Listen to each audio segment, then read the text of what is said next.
Olá, pessoal! Estamos aqui para mais um episódio do nosso podcast Tricô.40. Eu sou a Beatriz Vilas Boas e hoje estou com uma convidada muito especial. É a doutora Jane Klebia, uma mulher que tem um trabalho incrível e hoje está nos representando, onde realmente nós precisamos de uma pessoa desse naipe, né? Lá na nossa querida Câmara Legislativa. Para mim é uma honra. Muito obrigada, doutora Jane. Estou realmente muito feliz de estar com você aqui, principalmente porque soube hoje que somos da mesma turma, né? Isso. Você de delegado e eu de agente, então seja muito bem-vinda. Tenho certeza que esse nosso bate-papo vai ser muito engrandecedor. Bia, pode chamar Bia? À vontade. Para mim um prazer, até porque vocês são policiais, são da carreira policial, então me sinto muito em casa, né? Dizer assim que é um papo em casa, de assuntos tão relevantes, tão importantes. Sim. Então, vamos dizer que eu estou grata pelo convite, espero que seja assim, que contribua com o debate, né, com quem está nos ouvindo aí. E é isso, e Tricô, eu achei o nome assim, Tricô.40, muito peculiar, né, muito inteligente. Mérito da Anne, viu? De verdade, esse nome já chama atenção, né? Sim. Porque... Ui, gente. Acontece, isso é ótimo. É o celular conversando com a gente. Sim. A gente fica se metendo na nossa vida. Já entrou dizendo assim, tô ouvindo o que você tá falando e quer dar um pitaco. Isso. A inteligência artificial, sério. É difícil. Onde é que a gente vai parar, né? Onde é que nós vamos parar com isso, né? Então ela tá aí interferindo na nossa vida. Mas o nome, eu acho, voltando aí pro nome, eu acho que é um nome muito, muito inteligente, muito mesmo. Tem a ver com essa coisa da mulher, né? Faz aí referência a essa conversa que nós gostamos tanto, né? Exatamente. Uma conversa inteligente e o ponto 40 já remete para a polícia. Então ficou tudo certo. Parabéns a vocês. Obrigada. E parabéns pelo programa. Fiz dever de casa, andei assistindo. Muito bom. De verdade, de verdade. Então, de parabéns pela genialidade, por, né, buscar diversificar, falar de vários temas aí nesse ambiente tão bonito, tão agradável. É lindo aqui, né? Eu também acho. Realmente, aqui é muito, muito agradável.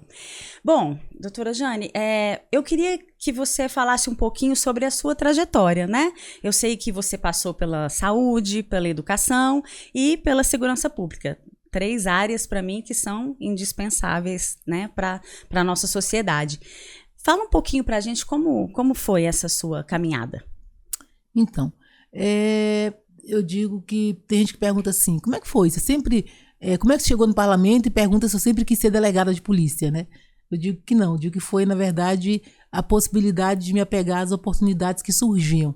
Então, a minha primeira escolha foi enfermagem, não foi uma escolha minha, foi uma escolha da minha mãe, porque ela era da enfermagem e dizia assim, ó, você tem que ter um emprego. E o que sustentou a nossa família foi a enfermagem. Então, enfermagem, você vai fazer enfermagem. E minha mãe era daquela, sabe? Sim. Mãozona de ferro, que ela foi mãe solo, então ela cuidava de mim e do meu irmão, então ela entendia assim, que ela tinha aquela obrigação de formar e dar uma profissão. Então ela fez a gente estudar lá em casa, não podia matar a aula, tinha que estudar, tirar nota boa. E ai de nós, eu e meu irmão, se não chegássemos em casa com uma boa nota, era tenso. E aí ao final ela fala... Vamos fazer enfermagem. Eu e meu irmão. Então, lá em casa, nós somos 3 auxiliares de enfermagem. Olha. Hoje não existe o auxiliar, existe o técnico de enfermagem, mas é a mesma função. Técnico de enfermagem, os 3. Ela, inclusive, aposentou nessa função. Uhum. E aí eu vou para enfermagem com 18 anos. Eu faço aniversário um dia, no dia seguinte eu tomo posse. Meu primeiro emprego aos 18 anos na enfermagem. E foi engraçado que era pediatria e oncologia.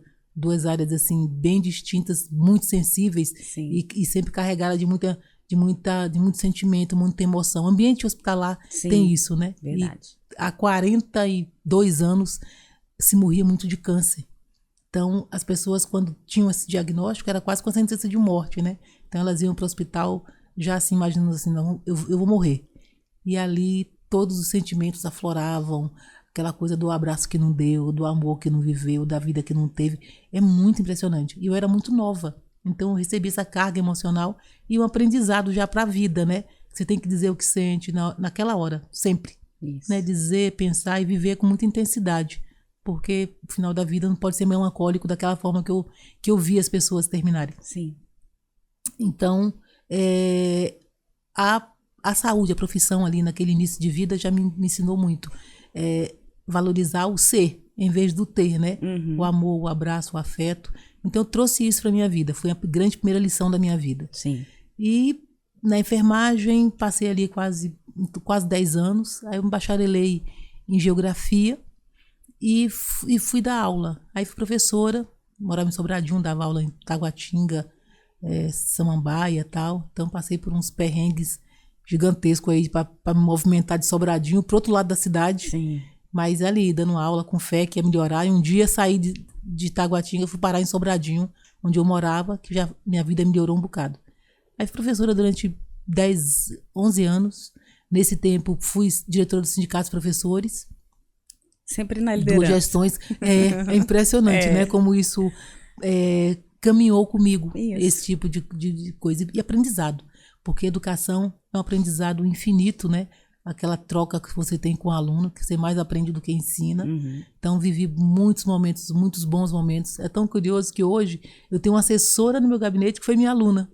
Ai, meu Deus, que emoção isso. É muito engraçado. Eu encontro muitos ex-alunos por aí. Ah, você foi minha professora. Hoje, rede social permite isso, né? Isso. As pessoas botam ali, doutor, você foi minha professora de geografia, não sei o que e tal.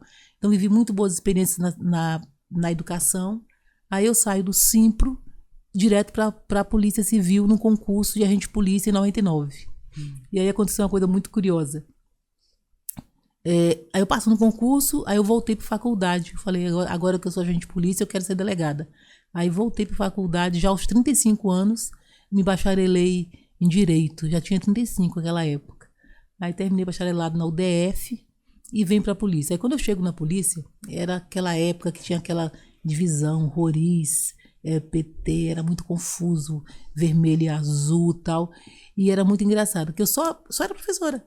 Tipo assim, a questão partidária não fazia parte da minha vida, essa militância. Eu sempre fui muito de trabalhar, sempre de buscar a coisa correta, mas nunca briguei por essa coisa de direita e esquerda, nunca fez parte. Tanto é que hoje eu fiquei longe dessa discussão. Sim. A discussão rolou muito fortemente na campanha e eu consegui não me envolver nela, porque eu acho que ela não constrói. Uhum.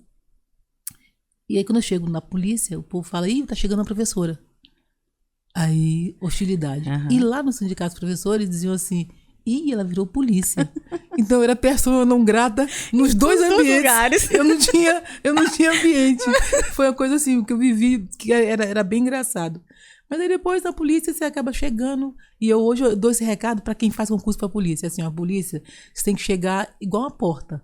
Mudinha, chega tranquila, quietinha, deixa o povo se ambientar, se acostumar com você, gostar de você. Não pode chegar, não sei o quê, falando nada que o povo já mira em você e aí já era, né? Exatamente. Então, tem um momento de adaptação. A adaptação na polícia tem que ser aquela coisa caladinha, tranquila, aprendendo com os antigos, né? Sim. Aprendendo que sempre eles têm muita coisa para ensinar. E isso foi, cheguei quietinha ali, aprendi muita coisa. Eu lembro que nós somos no mesmo concurso, né? Sim. De 99. Não, aliás, 2006. Isso, aham. Nesse meu concurso de 99, tinha uma menina chamava Josi. É porque eu sou Jane, então a gente na polícia até hoje tem isso, de letra, né? Sim, Então todo mundo tem a mesma letra, acabou ficando muito junto ali nas turmas e tal. Então a Josi chega na polícia e ela tinha problema com arma. Ela tinha pavor de usar arma. Aí, justamente nessa teoria que eu tenho, né? De chegar na polícia, chega quieta, calada, não precisa dizer para as pessoas que você não gosta, que você não pode, que você tem medo. Chega na sua, que com o tempo o povo se acostuma e aí fica tudo bem. Cara, ela já chegou no primeiro dia, não, porque não pega em arma, tenho medo. Como é que você vem pra polícia e tem medo de arma, gente? Meu Deus! A gente falava, cala a boca, não fala isso pra ninguém, fica na sua. Não, e ela insistia, fala pra todo mundo ouvir. Aí, nós fomos pra DCA. Nossa. Aí os canas fazem uma pegadinha com ela. Pegou um cana tatuado, na época, botou a algema pra frente. Já tá errado, né? Sim. Mas quem vai pensar nisso? Uhum. Ainda mais novinho, chegando agora. Novinho que tá assustado com tudo, com medo de tudo. Aí ela tava próximo do balcão e ele, como se fosse um preso, com a algema pra frente e ali, resmungando, brigando, grunando, e ela olhando atravessada pro cara, assustada. E ele ali na beira do balcão, não sei o quê. Cara, quando ela se distraiu, ele tava com a mão pra frente, mas já de propósito, né? Ele apoia a mão e pula o balcão. E como se ela fosse esse microfone, aí fez assim nela. E abraçou ela com a algema. Ela desmaiou. De desespero. Foi, sério. Meu Deus! Deus! Desfalece, aí todo mundo, acorda. E é só uma pegadinha. Gente, Ela chorava sem parar, mas num desespero, nada acalmava ela. Aí chama a família, chama o marido, não sei o que tal. Ela vai na direção, a gente falou, não faz isso, vou fazer. Pediu conta. Meu Deus. Desespero. Acabou de entrar um concurso que a gente sabe da dificuldade Sim. que é para conseguir passar. Pediu conta, foi embora da polícia só no susto. Você tem notícia dela hoje? Tenho, arrependida. Eu acredito. Claro. Aí quando o povo vai fazer concurso para carreira policial, que eu tenho oportunidade de dar um conselho, eu falo assim, ó, chega devagar, tranquilinho, vem tranquilinho, não pode chegar, que logo o povo mira e já era. Então chega devagarinho, tranquilinho. Então isso também isso tudo é aprendizado, né? É verdade. E aí eu fiquei a vida toda na mesma delegacia, que era a DCA. Uhum.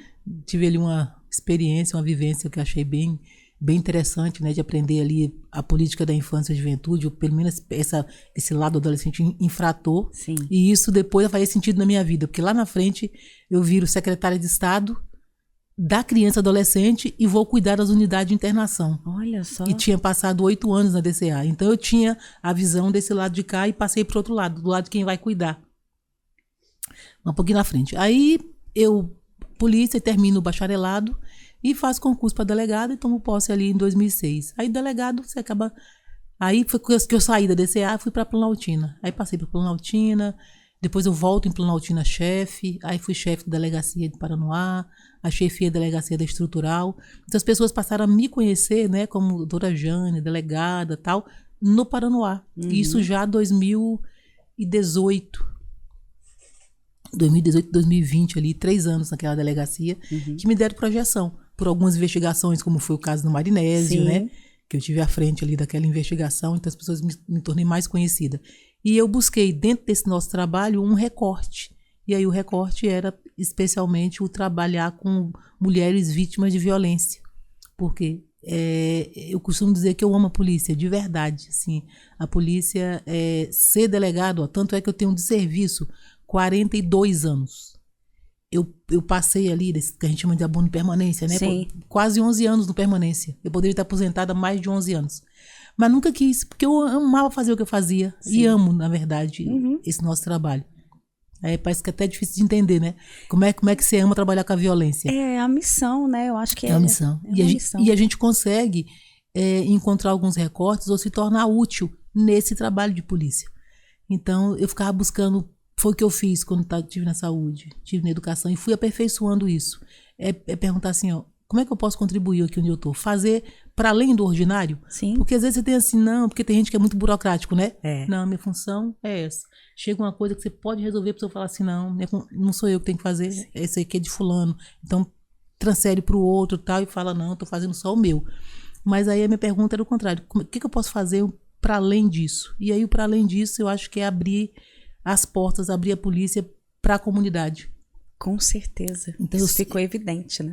Eu sou a da polícia comunitária de verdade. Assim, de dizer que aquele espaço é o nosso espaço de trabalho, mas é um espaço que pode ser ocupado, né, de forma responsável, inteligente, mas ser ocupado pela população. É muito impressionante quando você abre e dá oportunidade para essas pessoas, para elas estarem naquele ambiente, não como investigado, né, mas tá dentro da delegacia, ser recebido ali, ser ouvido, elas se sentem empoderadas. Assim, você abrir a porta da delegacia e falar, vem aqui que esse espaço é seu, colocar ela na sala do delegado-chefe, senta aí nessa cadeira, toma um café. Isso pode parecer pouca coisa ou uma besteira, mas isso empodera essa comunidade, especialmente essa comunidade mais simples, né, que às vezes procura ajuda e não encontra guarida em canto nenhum, não encontra quem consiga escutá-las. Então, eu procurei fazer isso nesse espaço, ali naquela cadeira. Delegacia, para mim, assim, eu vou de encontro à vida comunitária. Saber o que a comunidade está fazendo, onde é que estão as redes. Hoje, quando você procura as redes de proteção, em regra, a polícia é excluída dela. Reunião de rede, convidam todo mundo. Ministério Público, Conselho Tutelar, vão convidar a CRAS, tá? Mas não vão convidar um representante da Polícia Civil da região. Pois é. Eu ia lá, onde é que tem reunião de rede, todo dia mensalmente, estou eu lá, delegada na reunião de rede. Povo melhor atravessado. Eu falei, não, gente, a polícia faz parte desse espaço. Com certeza. Né? Tem pra que mim participar. É vinculado até. É porque nós somos a porta do poder público mais próximo das pessoas. Exato. Tudo entra pela delegacia. Às vezes a questão é civil, mas o povo vai buscar ajuda onde? Na delegacia. Elas querem informação, elas vão buscar na delegacia. Então a gente tem que participar. Então, eu sou essa que ia lá, fazia busca ativa, pegava as denúncias de violência doméstica, vamos fazer visita, vamos lá na casa, visitar, olha que bacana. Conhecer, entender, assim, aproximar a população da gente. E essa proximidade fez diferença no meu trabalho. Tem muitos crimes, muitos, eram solucionados a partir da ajuda da população. O povo confiava muito, tipo, e as pessoas não fazem muita diferenciação. Elas não sabem que uma delegacia tem mais de um delegado, né? Ou às vezes não imaginam que você é delegado do Paranoá, que você não atua no plano piloto. Não quer saber. Não, doutora, acho que você resolve todas as questões, né? Uhum. E isso me ajudava trazendo muitas informações. Eu me recordo que em 2023, acho que 2019, eu acho, teve um crime que matou um padre. Foi aqui no plano piloto. Entraram, era um roubo, né? Entraram lá, roubaram e mataram o padre. E aí lá no Paranoá, alguém liga na minha mesa e fala: doutora Jane, não quero falar meu nome, mas eu sei quem matou o padre. Sei que a senhora vai pegar, que a senhora vai resolver, vou lhe ajudar. Eu falei: olha, não quero saber seu nome, só preciso da informação. Aí rapidamente você já cata uma caneta ali e começa a anotar tudo, né? Aí anotei, peguei todas as informações, agradeci. Não sei, nem quis pegar no BINA ali, que a gente tem um BINA no telefone, só peguei informação. O BINA ficou ali, mas, né? Fica registradinho, lógico. Se precisar a gente vai achar. Mas não precisava, porque realmente eu estava sendo sincera com ela, que só queria informação. Sim. Aí eu ligo pro doutor Laércio Rosseto, que era da primeira DP, falei: doutor Laércio, tem uma informação aqui pro senhor, se você achar que é relevante, é informante, então você tem que conferir se procede e tal. Aí ele vai, falou: doutora, posso abrir o microfone aqui pros canas? Pode. Aí ele reuniu a SIC viu dele e eu fui passando as informações tal, que eu tinha recebido do informante, que eu não sabia nem quem era. Final do dia, o cara tava preso, o autor tava naquela favelinha do CEUB. Uhum. O autor conseguiu recuperar os bens. Era informação tudo. Quente, então. Uma informação quente. Nossa. E isso vinha a partir da confiança que as pessoas estabeleciam com relação ao trabalho de polícia. Sim. Então, assim, essa aproximação é o ganha-ganha. Eles ganham, se sentem empoderados por isso, se sentem próximos da polícia, para eles dizer assim: ó, eu tenho um amigo delegado, a população ama isso. E, para mim, ajudava nesse trabalho de polícia, né? Com certeza. Aumentava a confiança das pessoas no nosso trabalho de polícia, me aproximava delas. Eu era aquela que é convidada para ir em festinha. De verdade, assim, ó, festa de aniversário, doutora, sonho do meu filho, da minha filha conhecer a senhora. Aí eu fazia o quê? Onde é? Que hora que é? Vou dar um pulinho aí. Eu te entendo. Chamava os canas, pegava a viatura, ia lá, fazia aquelas surpresas. Isso foi me aproximando da população. Chegou um momento, que foi agora, nesse momento eleitoral tal, eu tive 19 mil votos. 10.800 votos eu tive numa única cidade. Ali, comunidade Paranoá Itapuã. Pelo carinho, apesar de hoje o político ser rejeitado, o povo via quase, nossa, é diferente. Mesmo sendo político, o povo não se incomodava. Doutora, a gente gosta de você e tal. Eu tive um momento de exoneração, né? Que eu fui exonerada da delegacia. Sim. E mesmo tendo sido exonerada, o povo fez um abaixo-assinado com mais de 17 mil assinaturas. Nossa, pra eu voltar. Que coisa boa, olha. E eu ouvi de uma senhora num áudio, alguém mandou: doutora, olha esse áudio. Doutora Jane, a senhora aprendeu meu filho mais de uma vez, doutora. Mas até a mãe do preso gostava. Mas ainda assim, a gente quer que a senhora volte, que nós gostamos muito da senhora, a senhora cuida da gente, não sei o quê. Então, consegui desenvolver essa relação. Familiar, que eu tô vendo, né? Muito, familiar. muito. Pô, assim, hoje eu tenho essa relação próxima com boa parte da comunidade, mas desenvolvida a partir do trabalho. Assim, é esse olhar para o social mesmo, né, para dar importância a todas as pessoas, ouvir todas as narrativas, né? Sim. Porque às vezes a gente tem essa dificuldade. Quando eu falo, a gente, nosso trabalho de polícia, sim, a gente vê ali sei lá, um triplo homicídio, né? Aí você vê lá, sei lá, um feminicídio, um latrocínio, como esse que eu contei mesmo, que é uma coisa muito grave. sim. E tal. Mas você tem ali uma ameaça, briga ali de vizinho. Aí você fala assim: ah, não, mas não vou me preocupar com essa briga de vizinho, não, porque na verdade eu tenho aqui um latrocínio, triplo homicídio, não sei o quê, para resolver, que é a coisa mais importante. Isso aí não. Mas para aquela pessoa que está envolvida naquela briguinha de vizinho, aquilo pode ser a coisa mais grave da vida dela.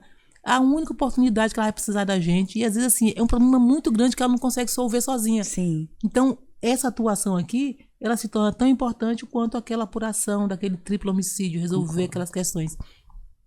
Então, eu conseguia dividir a equipe para dar importância para esses casos, para fazer o oitivo. Uhum. O povo chegava na delegacia, sentava lá, pessoal, doutora, pelo amor de Deus, tem 2 horas que esse povo tá aí conversando com a senhora, não sei o quê.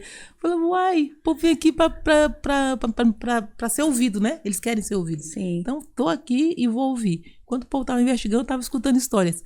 Sério, hoje eu tenho histórias. Se assim, vou escrever um livro só dos casos que chegaram da delegacia. Eu apoio. Dá pra contar. Mas, Eu assim, apoio. são muitas e muitas histórias. Aí, Sim. depois, se tiver tempo, eu vou te contar uma delas. Eu acho que é uma tomara. das mais engraçadas que eu tenho na minha Tomara vida. que dê. E aí passou, aí foi isso. Aí esse foi o trabalho da delegacia. Sim. Então foi saúde, educação, segurança pública.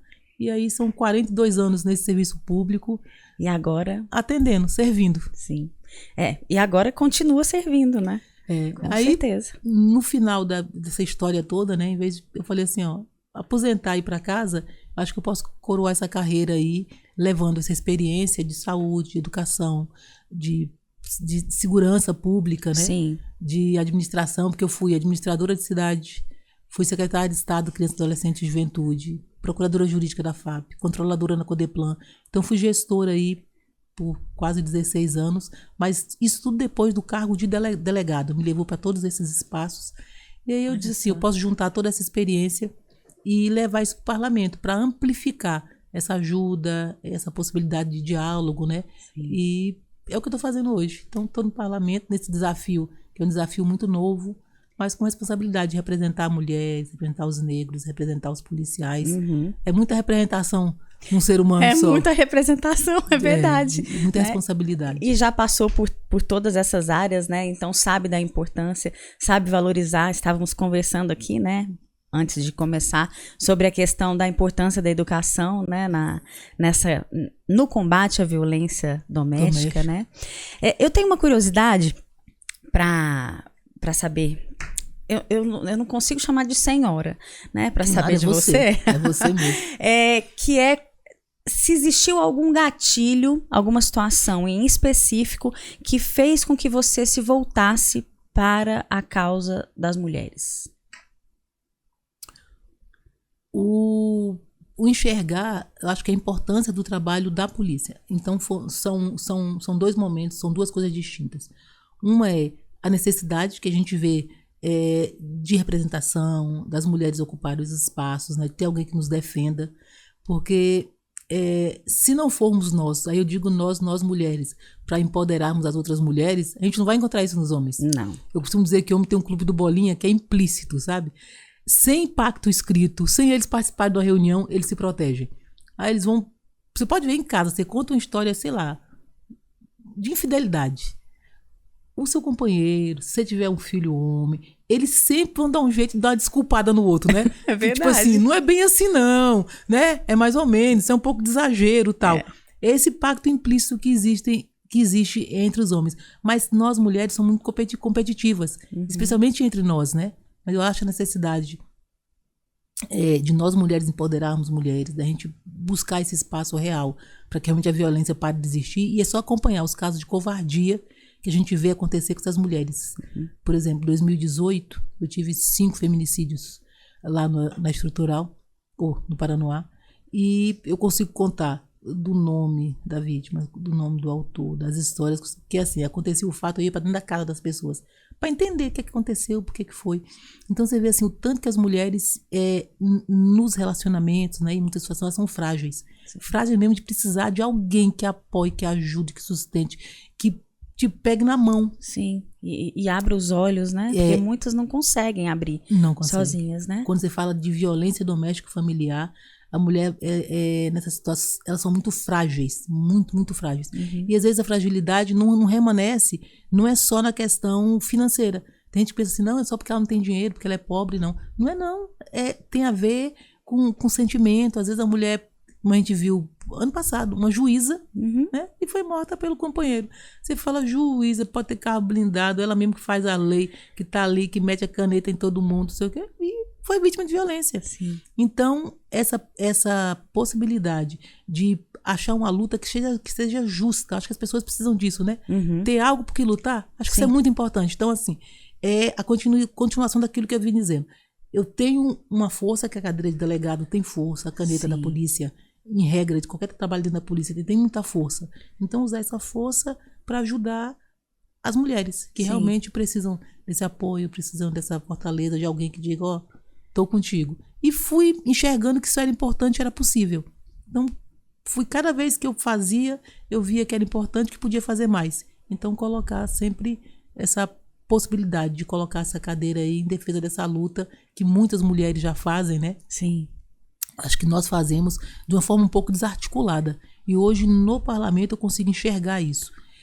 Tem muita gente fazendo. Esse trabalho que vocês fazem, mulher empoderando mulher, entrevistam homens, mas entrevistam mulheres também. Sim. É uma forma de dizer, ó, nós somos mulheres, podemos estar onde a gente quiser, né? Nós temos capacidade para fazer tudo. Então, as pessoas dizem isso das maneiras mais diversas. Mas, às vezes, as pessoas não, acho que sempre, nós estamos muito desarticuladas. Eu fui buscar lei, aí eu cheguei no parlamento louca assim, ansiosa para dizer assim, vamos produzir, já tem. Vamos produzir lei sobre isso, já tem. Gente, já tem lei sobre tudo. Então, na verdade, não é a produção da lei, é tornar essa lei efetiva. Então, sim, a grande dificuldade é dar execução às leis que acabam sendo letra morta. Por exemplo, nesse mês de março, nós tivemos a possibilidade de aprovar. Cada deputado podia apresentar 2 projetos de leis que falassem das mulheres, em defesa das mulheres, e que iam passar direto para aprovação sem passar pelas comissões. Sim. Então, cada um apresentou 2, nós tivemos aprovado pelo menos 21 projetos de leis que foram aprovados lá em primeiro turno, só no mês de março, em defesa da mulher. Olha. Quando você pega, tem todos os assuntos possíveis, da educação, à divulgação, à criação de comitê, que é uma das leis que eu propus, que é a criação do comitê aí que possa fazer gestão dessa defesa da mulher nas cidades e tal. Então, tem lei de todo jeito. Mas quando você vai buscar, e a efetividade disso? Aí a gente não consegue encontrar efetividade. Então, para mim, há uma desarticulação do poder público, sim, da sociedade civil, que faz muito, em todos os lugares tem alguém fazendo alguma coisa, e dessas leis que já existem. Então, as mulheres hoje não têm conhecimento do básico. Por exemplo, boa parte das vítimas sequer se reconhece como vítima. Ela imagina que ser vítima de violência é só aquela que toma porrada na cara, ou então aquela que foi morta. Sim, não sabe esse xingamento, né, que o companheiro faz, quando ele pega o dinheiro dela, que ela ganha, mas ele fala que ela não sabe gastar dinheiro, quem gasta é ele, que isso é uma violência patrimonial. Claro, exato. Então, dar conhecimento efetivo para as mulheres do que existe na lei em defesa dela, acho que é o grande desafio que nós temos hoje. Sim. E você vê um caminho para tornar essa lei mais aplicável, mais então, eu vívida? acho que é comunicação. Comunicação, a gente né? Tá no mundo que comunicação é tudo. As pessoas das mais simples, né, das mais pobres, os telefones os mais elegantes, né? Tem uns agora que até dobram, né? Parece um livrinho, você faz, abre. Mas tem aqueles bem baratinhos, simples, que usam Wi-Fi gratuito. Todo mundo tem um celular. Então, você tem que usar as ferramentas que já estão disponíveis. Sim. Então, é dar conhecimento às pessoas. Por exemplo, a gente não pode fazer campanha que se restringam ao mês de março. Fala assim, vamos falar da mulher, só março. Depois você passa 11 meses, toma pancada para lá, a mulher perdeu a importância e tal. Não, tem que fazer uma campanha continuada, né? Não tratar a violência doméstica tratando só o resultado, que é cuidar dos filhos de feminicídio, cuidar da mulher que foi agredida, vou dar um emprego para ela, vou fazer o tratamento psicológico, vou acompanhar o processo na justiça para que chegue a termo. Então tem muita coisa para ser feita para o depois. Mas ou a gente vai atacar lá a origem, que a gente vai educar o garoto, para que ele lá na escola não quebre o celular da menina, não proíbe ela de usar tal roupa, porque já é o machismo tóxico ali se materializando. Com certeza. No adolescente. Esse adolescente vai chegar à vida adulta como agressor. Então a gente precisa atacar na origem, levar para a educação, fazer formação. Aí sim a gente vai conseguir estancar o que a gente quer de violência. Mas se a gente continuar tratando só a solução, ou só o resultado, Uhum. a gente não vai conseguir acabar com a violência. Chegar assim um pouco depois, por contratempos, né? Faz parte. Nada é por acaso, né? E ter essa visão dali e ver como é bonito, né? E apreciar que a minha colega sozinha tocando aí. Morrendo. Eu falei, eu vou ter que ir, né? Ela me pediu tanto, eu falei, eu vou. Foi coisa assim, linda. muito gratificante para mim. Ter você aqui conosco, para mim, é importantíssimo mesmo, porque não pela sua função de deputada, mas também por ela, mas pela sua representatividade, pelo seu carinho com o próximo, que isso é nítido na sua atuação. Além de valorizarmos o cargo, mas a gente não pode se ater a isso, né? A gente tem que saber do ser humano, porque é isso que foi isso que eu falei desde o começo. Sem você ouvir, é disso que a gente tava falando aqui, né? Nós estávamos falando disso, de valorizar o ser e não o ter, né? As pessoas é que são importantes. Então, muito obrigada. Porque cargos e momentos são passageiros, né? Mas fica... Já que a gente tá no finalzinho aí, né? Eu sempre pensei por atuar diretamente, né, com atendimento ao público, com esse atendimento mais humanizado na Delegacia da Mulher, de como é importante a gente pensar no todo e termos aí projetos sociais para cuidar dessa mulher como um todo. E uma das nossas metas, inclusive, é ter um projeto social para dar uma profissão. Para ela aprender ali, ser manicure, massagista, quer estudar para concurso, vamos arrumar professor que quer, né, ajudar ali de graça, voluntário. Então, assim, é um projeto nosso que está no nosso coração. Sim. E eu queria saber, assim, tem alguma pauta disso no GDF ou dentro das suas propostas, né, na Câmara Legislativa, para a gente conseguir cuidar dessa mulher de forma integral, né? Então, isso é exatamente o que eu proponho, o que eu busco, o que eu entendo que é uma das soluções, né, para a gente fazer cessar a violência. Uma das, eu estava colocando que violência doméstica é uma coisa muito complexa, né? É muito quadrada. Acho que é o termo que o povo entende bem. Que você pega assim e fala, vamos falar de furto. Subtrair para si, para outro, coisa ali é móvel. Pronto, furtou. Para subtrair isso aqui que não é meu, se eu empregar violência ou ameaça, estou diante do roubo. Agora vá falar da tal da violência doméstica. Entra o sentimento, que às vezes a mulher, em relação àquele autor, ela acha, né? Tem umas que amam de verdade mesmo, mas de maneira tão doentia, que ela recebe em troca daquele amor tiro, porrada e bomba, sofrimento mesmo, maus tratos, né? Diminuição da autoestima, e ainda assim ela acha que ama. Então ela precisa se tratar mesmo emocionalmente, precisa de um atendimento, um psicólogo, precisa se curar daquilo. Ela está doente. Aquele amor é quase que uma doença para ela. Mas é a vida dela e é uma realidade para ela aquilo. Então a gente precisa... E esse olhar de quem está de fora tem que ser olhar diferenciado. Porque senão você acaba caindo naquele erro, como essa semana eu fazendo palestra sobre violência doméstica. E aí vem uma pessoa... Aí falou assim, doutora, a minha irmã, é isso que ela está vivendo.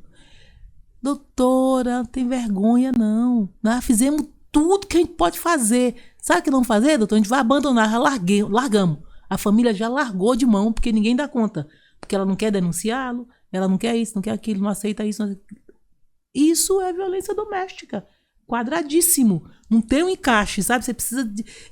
você tem que lidar, tem que ter compreensão ao máximo, tem que dar milhões de descontos, porque são, às vezes, por exemplo, tem umas que é o sentimento que aprisiona ela ali, porque ela acha que ama, que não vai viver sem, até porque... ela é uma forma de amor. No relacionamento, ele deixou ela tão diminuída, tão pequenininha, tão se sentindo um nada, ele fala assim, ó, a única pessoa que te quer sou eu. Se eu não te quiser, ninguém mais te quer, não. Tu acha que alguém vai te querer? Gorda, feia, estando de menino? E ela fica acreditando que aquilo é verdade, porque ela tem um sentimento em relação a ele. E esse sentimento dá credibilidade porque ele fala. Então ela fica enredada, fica envolvida naquele relacionamento. E aí é mais fácil para quem tá de fora, faz isso que a família fez. Ó, eu não aguento mais, vou largar de mão. E a gente não pode abandonar. A gente não pode desistir, tem que insistir, tem que oferecer para ela ajuda. Mas hoje o que a gente costuma ver? Primeiro a vítima ser desacreditada. E aí, infelizmente, essa polícia que eu amo de verdade, me identifico, gosto de que é a melhor polícia. Ainda assim a gente encontra na polícia quem não dê crédito à voz da vítima. Ela chega para registrar e... Senhora, é isso mesmo? Tal, tem certeza? Você vai vir aqui prender o pai de seus filhos? E algumas coisas que vão fazer com que essa mulher se retraia. Então, a sociedade costuma fazer isso. Devolver a culpa da agressão para ela. O que é que você fez para sofrer isso? O que você fez para gente tratar assim? Então, a gente tem aí um caminho que é meio que endireitar isso, que é a violência, mas endireitar às vezes no nosso raciocínio, na nossa vontade, na nossa disposição. Porque se você der um vacilo, você vai concordar com a família, falar, é mesmo, já ofereci tanta ajuda, mas tu não quer nada não, né? Tu quer ficar aí mesmo. E essa mulher pode morrer. Sim, a gente tá falando de uma mulher em que ela ainda tem uma família, né? Num caso aqui de uma mulher completamente vulnerável, mora, né, em situação de rua, que já teve uma situação assim no plantão, nós prendemos, porque era uma situação de flagrante, né?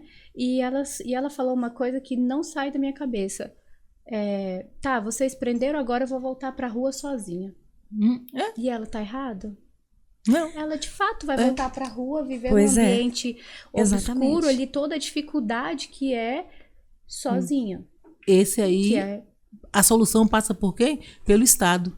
Que tem que suprir essa deficiência que, infelizmente, essa guarida ela encontrava onde? No relacionamento com ele. Ruim ou bom ou mal, agressivo ou não, era ele que acolhia, que dormia com ela, que fazia companhia. Protegia das mazelas ali da rua. Isso. Né? Então, muitas não estão nesse extremo, mas vivem na casa da sogra. Vivem numa casa que ele fala, essa casa é minha.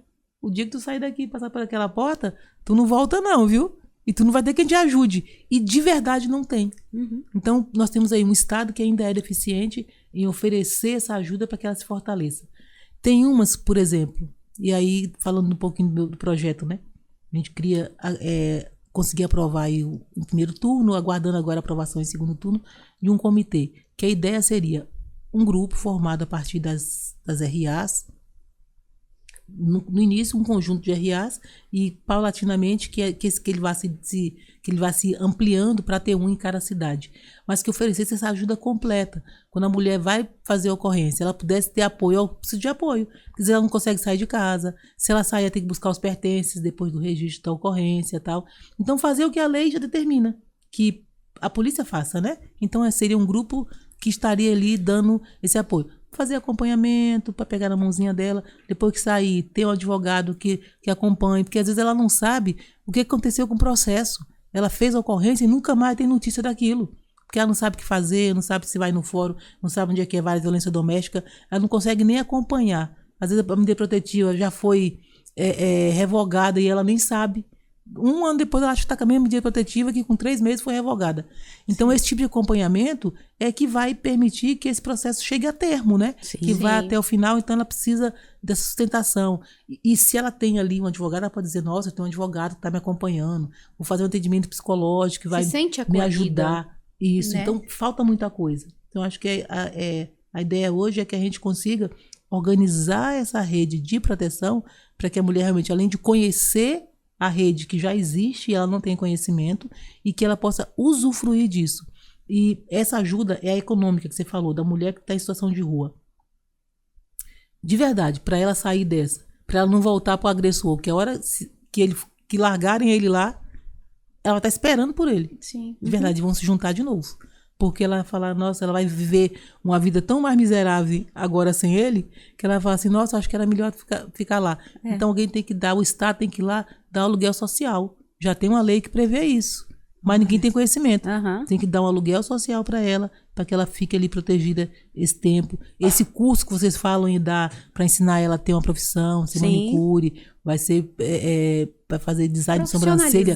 Alguma coisa que a profissionalize, para que ela realmente consiga usufruir. A gente tem que ter um BRB, por exemplo, que não tenha só se abarrotando de lucro, mas que faça um microcrédito para essa pessoa. Porque às vezes você ofereceu o curso, mas ela fica com um diplominha na mão. E não tem condição de tocar. De começar. Né? Imagine essa mulher em situação de rua. Vamos usar ela como exemplo.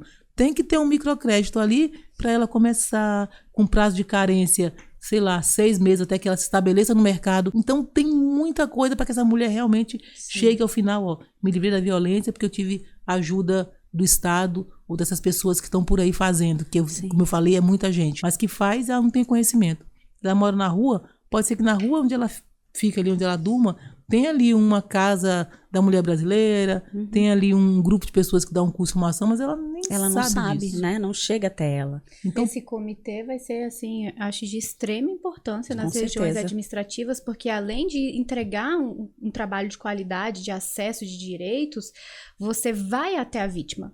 Não é a vítima que vai se deslocar e ir até nós. Exato. Nós, enquanto Estado, vamos falar assim, nós estamos indo até a vítima.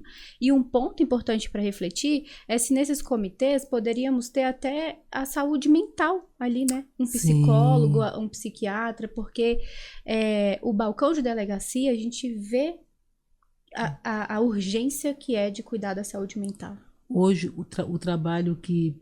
Eu até tenho reuniões marcadas, né, com as delegadas da DEAN, com a direção da polícia, provocadas ali a partir do gabinete, para a gente trabalhar os NUIANs. Que a ideia, esses 4 NUIANs que foram instalados, estabelecidos aí ao longo dos últimos 4 anos, são importantíssimos, mas é muito... como é que eu diria? É lento, né? Queria usar um termo menos forte, né? Mas é isso. Foi lento, 4, nós temos mais de 30 delegacias. Nós tínhamos que fazer uma instalação assim, ó, nas 30, vapo, no IANS. Pega o povo que tem disposição. Eu tô falando para quem tá em casa, como se estivesse na nossa casa, né? Quem tem disposição em trabalhar com esse conteúdo. Porque não dá para você impor, né? Pega aqui, tipo assim, escolhe o povo que dá trabalho em tudo quanto é canto. Aí fala assim, vamos pegar esses aqui, eles vão virar agora para atender no dia. Não pode, não pode. Criaremos castigo, outro problema. Outro problema. É assim, é buscar quem tem esse perfil, quem gosta desse conteúdo, e aí você vai montar um grupo que vai ser acolhedor, levar para academia, treinar ali a fala correta, como é que eu recebo, porque eu não posso nunca dizer para uma mulher dessa que já vem de lá para cá insegura, né, sem saber o que fazer, e se eu disser uma palavra errada, ela vai se retrair, vai embora, não volta mais. Treinar mulheres. Para a polícia, não faz muita diferença se é homem ou mulher que atende, mas para a comunidade faz toda a diferença. A mulher quer ser atendida por uma mulher, porque ela acabou de apanhar de um homem, então não quer olhar para a cara de outro homem, quer olhar para a cara de uma mulher. Que vai ali, que vai acolher, que ela vai sentir empatia. Então isso é um trabalho mais organizacional, que não demanda recurso. Treinamento, vai lá, treina o grupo. Aí, agora a organização, o espaço na delegacia... de uma sala, com um pouquinho de esforço, a gente consegue criar esses espaços. Então, equipar esses mais espaços. Favorável, né? Isso, fora do balcão, né? Que ela se sinta realmente acolhida. Chegou, vai ser acolhida, vai ser ouvida por outra mulher. E ali você vai associar os serviços, né? Que é o atendimento psicológico, né? O atendimento de advogado, que a gente pode fazer a partir de quê? Das faculdades. Pois As faculdades precisam de espaço para estagiar. Esse é o espaço perfeito para um estagiário que vai estar ali cumprindo horas de faculdade e está dando atendimento que aquela mulher precisa. E integrando a sociedade, né? Vamos integrar a sociedade à causa, né? Você já dá treinamento para quem está se formando ali e ele já vai carregar umas horas de estágio ali a partir desse atendimento. Então, é um trabalho integrativo mesmo que você tem que fazer e não necessariamente financeiro. Sim. Então, a gente tem que... nós temos que nos dedicar. E isso exige dedicação, mas assim, o meu mandato tem essa disposição. Eu quero deixar esse legado. Quando eu sair, não deixar ali esse grupo preparado, esses NUIANs estruturados. Vou usar dinheiro de emenda para fazer essa estruturação. E vocês, certeza, vão ser minhas parceiras nessa. Amém. Pode contar com a gente. Vamos fazer isso junto, vamos deixar esse legado para a população de Brasília, para as mulheres, né, para a polícia. Com certeza. A polícia muda de patamar. A polícia fazendo esse acolhimento, fazendo esse treinamento, ela muda de nível. De verdade. Ela se junta à população de verdade, né? Frente ao olhar das pessoas, ao olhar das instituições, falar, a polícia mudando. Essa polícia que o povo enxerga só como uma polícia que é violenta, e a gente sabe que não é, né? As pessoas enxergam assim, mas a gente tem que, diz que como a mulher de César, não basta ser. Não basta ser, tem que parecer ser, né? Então nós já somos uma polícia acolhedora, né? Uma polícia que não é violenta, mas não parece. Então a gente precisa ser e parecer ser. Eu acho que uma atitude dessa dá essa aparência, que as pessoas querem ver, né? Que é a aparência do acolhimento. Então, a gente tem como fazer isso em pouco tempo e nós vamos fazer. Com certeza, bom, vamos sim. O tempo já tá aí, né? Já avisaram que a gente tem que parar. Mas, assim, uma informação que é importante para a sociedade, principalmente essa, que a polícia, ela é acolhimento também, a polícia, ela promove direitos. E mais, um resumo que eu acho aqui do nosso podcast enquanto esse olhar, esse foco ficar para a polícia, isso é a percepção minha, inclusive, enquanto esse olhar e toda a cobrança ficar para a polícia, por via transversa, nós estamos aceitando que continue violências. É verdade. Por quê? Porque a polícia, ela é a ponta final de que vai punir, vamos aplicar a lei. Nós vamos aplicar a lei. Se a gente está com foco só na aplicação da lei, significa que, em outra medida, que estamos aceitando a violência, e não.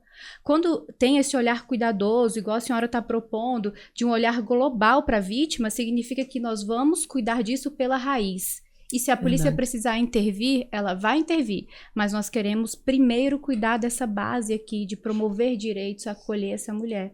Então, muito obrigada por estar nos representando não só na polícia, né, mas também agora no Legislativo, para propor melhorias para nós, mulheres, para os nossos direitos. Eu passo a palavra para minha amiga aqui para finalizar e depois para a doutora Jane. Olha só, eu tô aqui encantada, sabe com o quê? Com a sintonia de nós três, porque antes de ela chegar, nós falávamos justamente sobre não focarmos no resultado, e sim na base, né? Tratar ali bem do início. Eu não sabia disso. Pois é. Eu acho impressionante. E acho que é sintonia mesmo. É, sintonia. Então, isso para mim mostra que estamos aí realmente no mesmo propósito, né? E estamos no caminho certo. Estamos no caminho certo.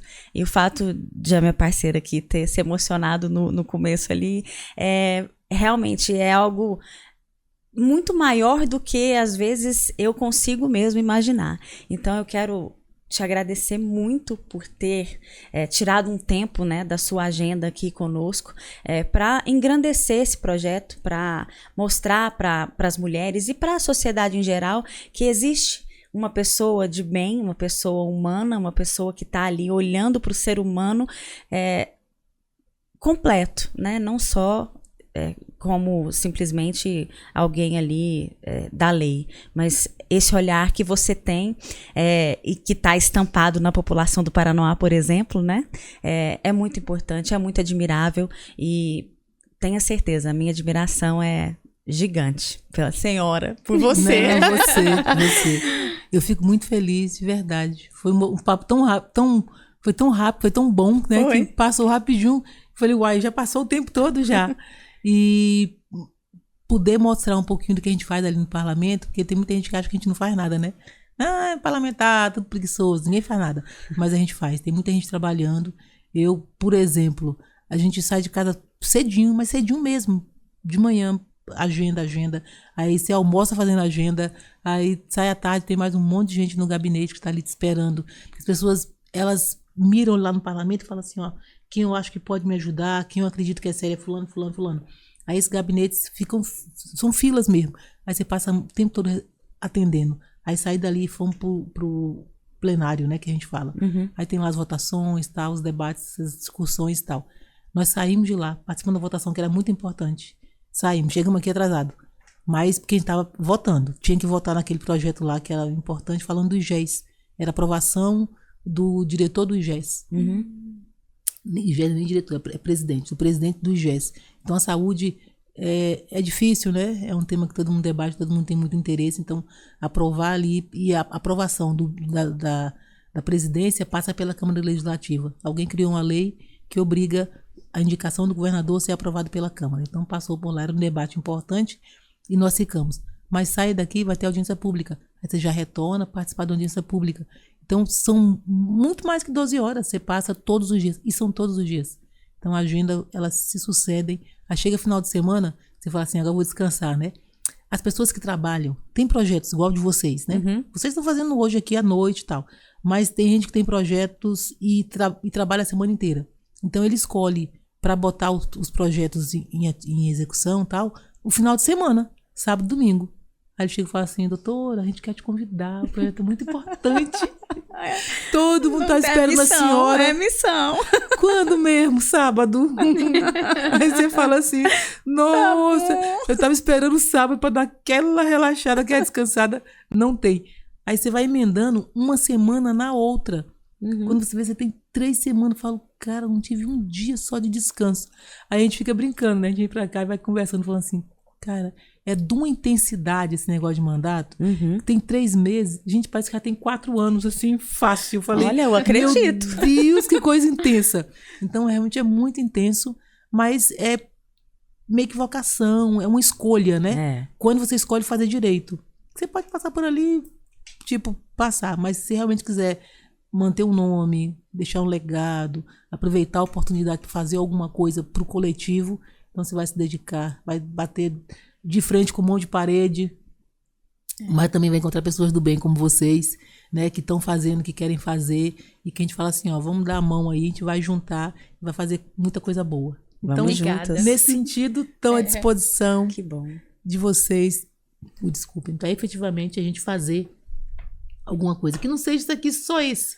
Foi um podcast, não. mas assim, foi a oportunidade da gente se encontrar, né? Com certeza. Então teve um encontro aqui e a gente vai poder fazer muita coisa. Quando eu for à polícia fazer essa busca aí por essa...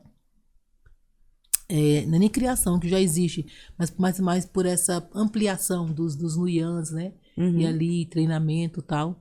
Convidar vocês, para vocês estejam nos ajudando lá, para eu ficar de cá e vocês são um ponto de contato ali. Pode contar conosco polícia. os projetos sociais. Isso. O que precisar de ir sábado, domingo, a hora que for. Isso é algo que é do nosso coração, de ajudar a outra mulher. E nós A gente estamos faz aí isso muito, pra muito. isso mesmo. Sempre que eu tenho uma data comemorativa, é a oportunidade da gente ali fazer o lúdico, fazer o social. A gente sai, arrecada dinheiro, que o povo jura que ali tem um pote de dinheiro, né? Não tem não, tá? Não tem, mas a gente arruma dinheiro emprestado com o povo de vaquinha ali, socializa todo mundo, vai pro comércio, o comércio entende a nossa luta, ajuda também. Então a gente sempre tem a oportunidade de fazer grandes eventos, tal. Tipo na Páscoa, a gente fez ali o ovinho de Páscoa, gastamos, cotizamos, fizemos, fomos pra rua entregar pra criançada. Não tem coisa mais emocionante, você vê, você sai assim, aquele menino sai correndo naquela poeira ali pra pegar um saquinho ali de um chocolate, que às vezes pra gente é coisa tão simples, né? Que você vai comprar um ovão. Não, mas ali aquela criança, aquele ovinho ali, aquilo pra ela Aquele é o único. Sorriso. Tipo assim, é a única coisa que ela recebeu naquela Páscoa, que a fez se sentir igual aos outros, né? Porque na Páscoa eu ganhei um ovo de Páscoa e tal. Então, essas coisas acontecem com as crianças, com as mulheres. Então, a gente sempre tem a oportunidade de fazer algum evento grande ali para atender as mulheres. Dia das Mães não fazer Dia das Mães, botar carreta lá, que vai cuidar, mamografia, atendimento à mulher, formação. Hoje tem muita carreta que faz cursos de dia inteiro, de panificação, por exemplo. E aí começa cedinho, no final do dia, sai dali, aprendeu a fazer alguma coisa, então são cursos rápidos, mas Pode são possíveis. contar com a gente. Se tiver que catar sacola e ir ajeitando lixo, eu tô topando também. Isso, porque é um propósito. É isso que a gente faz, todo mundo faz tudo. Todo mundo faz tudo, carrega a caixa. E a gente ajuda. Ajudar é bom demais. Eu falei que ia contar uma história e nem contei, né? Mas não dá tempo não. Não dá tempo não.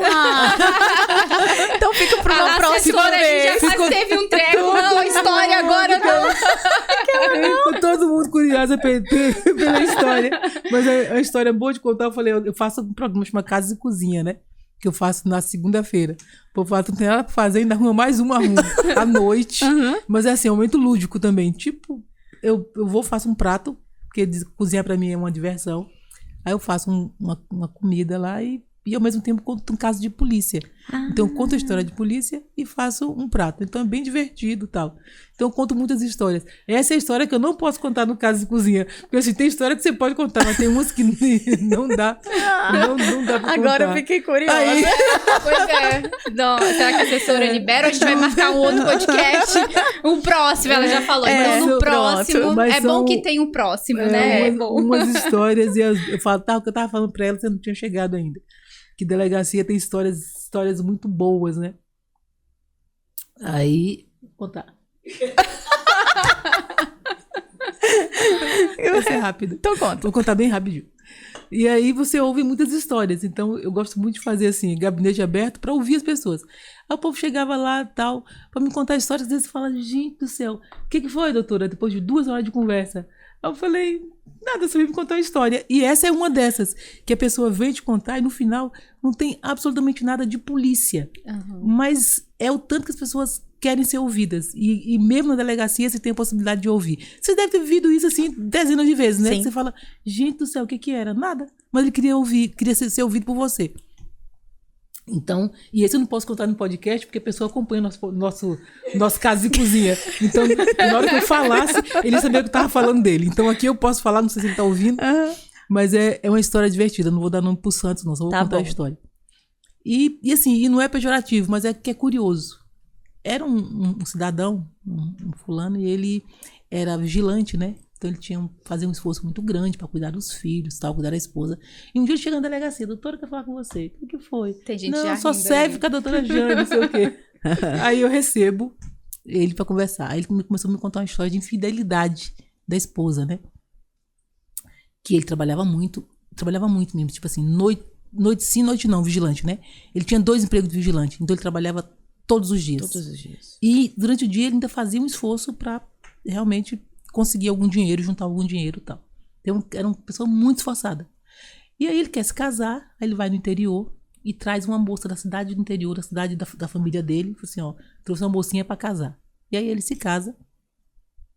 E aí no meio do caminho ela fala assim, eu queria trabalhar.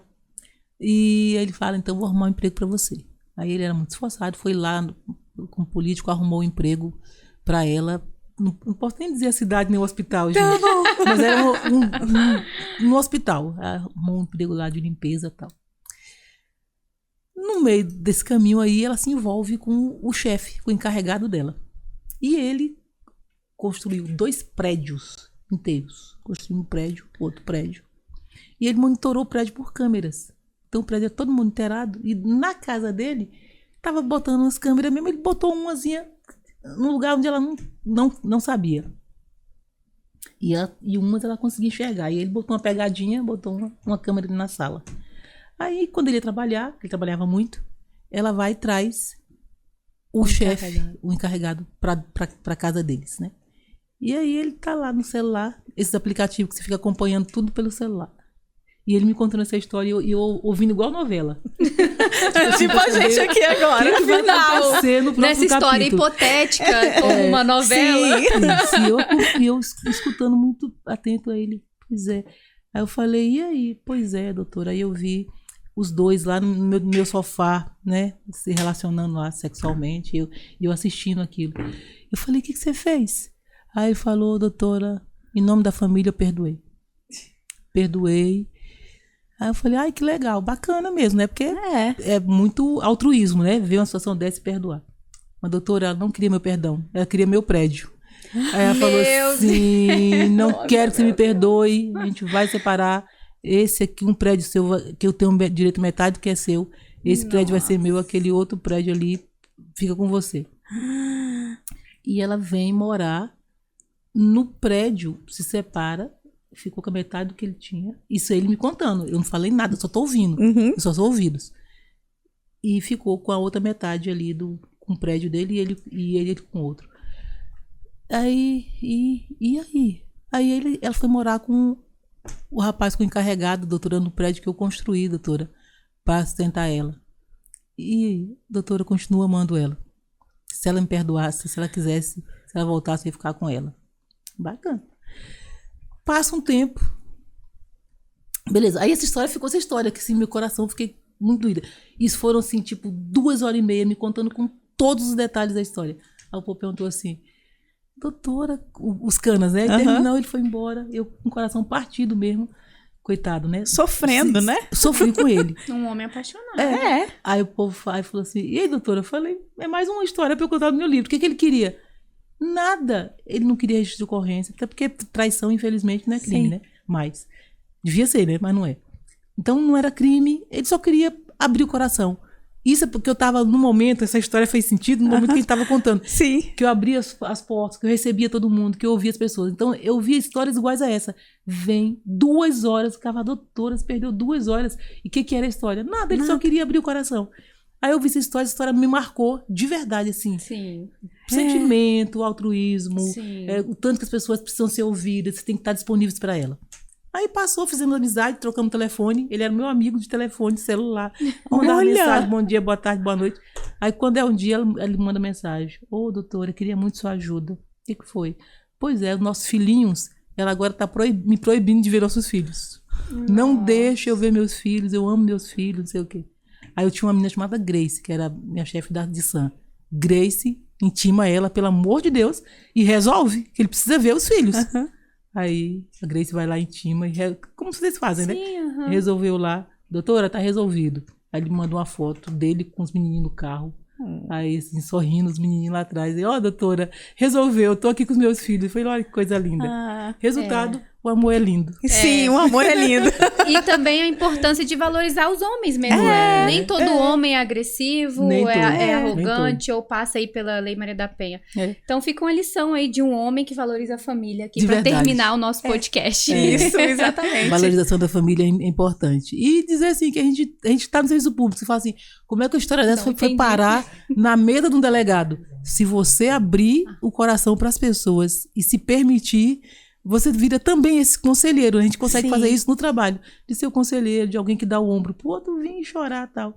Então essa é uma das histórias que um dia quando eu tiver um livro eu vou contar. Essa história de amor, olha, eu quero. De amor de verdade incondicional. Sim. Que as pessoas são capazes de ter. Vai sair. Que ensina a gente. Esse livro vai sair. Bom. Obrigada, pessoal. Até o nosso... Você chama a rede social? Deixa. Claro, lógico. Doutora Jane DF, tudo juntinho. Doutora Jane DF, quem não me segue lá que eu vou amar. É tudo igual, rede social, Twitter, Instagram, YouTube, tudo com o mesmo nome, Doutora Jane DF. Doutora Jane DF. Pra ficar facinho. E os nossos cortes nós vamos também vincular, pedir a colaboração, que aí dá pra divulgar tudo junto, né? E meus casos de cozinha que eu faço na segunda-feira. Sim. Que eu amo. Que legal, eu vou assistir. Pode deixar. Gostei muito dessa ideia. Vou te convidar lá pra ir lá contar um caso de polícia. Pronto, eu tenho alguns também. Pronto. Escolhe uma boa história que você vai lá contar um caso pra gente. Com certeza. Tá bom? Tá ótimo. Beijo, meninas. Obrigada. Beijo pra quem tá nos assistindo aí. Pessoal, muito obrigada e até o nosso próximo podcast.